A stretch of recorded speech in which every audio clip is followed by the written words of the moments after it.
අද වර්තමානයේ වන විට මත්ද්‍රව්‍ය ක්ෂේත්‍රයේ ආందోලනාත්මක තත්ත්වයක් ඇති වෙලා තියෙනවා. පොලිස්පතිතුමා මෑතකදී නියෝජ්‍ය පොලිස්පති ජ්‍යෙෂ්ඨ නියෝජ්‍ය පොලිස්පතිතුමාගේ දුරකථන අංක ප්‍රසිද්ධ කරා. තොරතුරු දෙන්න කියලා.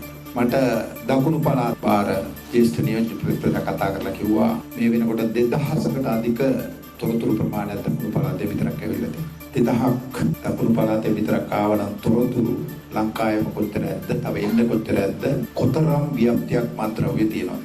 හැබැයි අපි පැවති පාලකයෝ මේ සඳහා පිළියම් මෙදුවද නැද්ද කියලා මම අමුතුවෙන් ඔබට කියන්න අවශ්‍ය නැහැ. මේ මත්ද්‍රව්‍ය ජාලයත් සමග සංවිධානත් අපරාධකරුවන් ඍජුවම සම්බන්ධයි. ඒ නිසා අපි රජයක් හැටියට තීන්දුව කරලා තියෙනවා කොච්චර අභියෝගකාරී වුණත් සංවිධානත් අපරාධ සහ මත්ද්‍රව්‍ය පාලනය කෙරෙහි ප්‍රමුඛම කාර්යයක් කොටසකලා කටයුතු කරන්නේ. අපි ඉදිරි සතියේ සඳහා වැඩපිළිවෙලක් මේ රටට එළි දක්වනවා. අපි මේ වෙනකොට අමාත්‍ය මණ්ඩලය තීන්දුව කරලා තියෙන අන්තරාය කර පාලක ජාතික මණ්ඩලය අධිකරණ අමාත්‍යාංශය යටතේ තියෙන පුනරුත්ථාපන කොමසාරි ජනරාල් කාර්යාලයත් එක්ක ආබද්ධ කරන්න. ඒ වගේම මේ පුනරුත්ථාපන වැඩපිළිවෙල ශක්තිමත් කරන්න. ඒකට ප්‍රමාණවත් පහසුකම් දෙන්නේ නැහැ.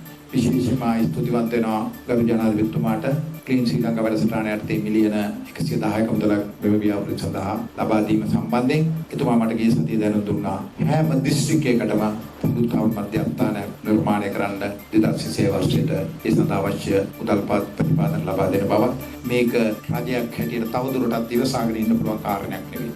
එහෙනම් අපි තීන්දුව කරා දවස් 10ක් 12ක් ඇතුළත මේ මත්ද්‍රව්‍ය නිවාරණය නැත්නම් මත්ද්‍රව්‍ය ශ්‍රී ලංකා භූමියෙන් තුරන් කිරීම සඳහා වූ ජාතික ව්‍යාපාරයක් නිර්මාණය කරන්න ගරු ජනාධිපතිතුමාගේ ප්‍රධානත්වයෙන් අපි මේ වෙනකොට සංවිධාන අපරාධකරුවන්ට එරෙහිව ක්‍රියාමාර්ග රාශියක් කරන් තියෙනවා. සංවිධාන අපරාධකරුවන් යම් ප්‍රමාණයක් අපි රටට ගෙනවිලා තියෙනවා. තව 15කට 20කට අධික ප්‍රමාණයක් එක් එක් රටවල දැනට රිමාන්ඩ් බන්ධනාගාරගතවල තියෙනවා.